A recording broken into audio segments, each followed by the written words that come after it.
We are starting our Monday off with an emergency call. This customer called us out of Tiverton, Rhode Island, and stated they were having a ton of issues inside their home. Basically, what was happening was they lost power to multiple rooms, the lights were flickering, so when we got there, we found this outdoor panel with the meter enclosure was completely rotting out. The SCU cable was rotting, it had a massive gouge on it. So we're going to be demoing this old 100 amp service, and we're going to be upgrading to another 100 amp service. And a lot of you might be saying, hey, Lance, why didn't you guys upgrade the 200 amp service? Well, the customer didn't want a 200 amp service. They wanted what they had before, which was a 100 amp service. And also, you got to keep in mind of the customer's budget. You know, this customer didn't know that they were going to need a brand new 100 amp service. So that's a lot of money up front. So keeping the customer's budget in mind and also being respectful is the way I like to do business. I don't ever like to upsell the customer anything extra. So take a look at the inside of the old meter enclosure.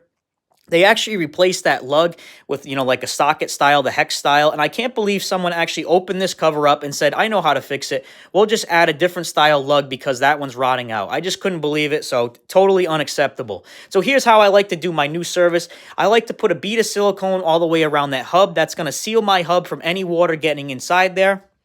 And also, you notice me, I'm putting a little bit of oil around those threads on the weatherproof SEU connector. And that's so those threads go in to the connector nice and easy. I notice sometimes that you really got to put a lot of pressure into there to try to get those threads to tighten down. So that just makes it go in there nice and easy. So here I'm going to be mounting a surge suppressor outside, and it can go up to a 2-pole 30. That was the instruction manual. And I got everything nice and cut in now. I had to bug those wires, and those wires, that pipe's going into the panel inside the home. So I had to bug that one because it didn't make it into those main lugs right there.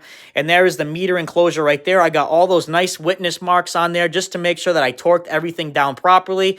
And just in case, someone opens up this cover again and notices that those terminals loosened up, you can see it from a visual perspective.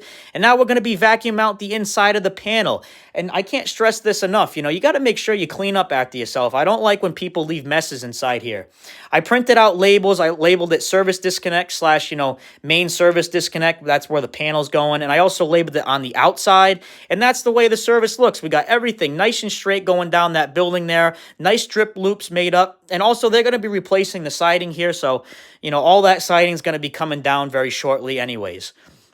And that is the finished result from the outside. As you can see, I got the surge suppressor right at the bottom there. And this turned out nice and clean. Now I'm going to be showing you the PVC there. It makes a nice bend there. And that's where we sleeved our ground wire through and drove an additional ground rod right there. So if any of you guys are in the Massachusetts or Rhode Island area and you need a high quality electrician who takes pride in their work, give us a call. We are taking new clients.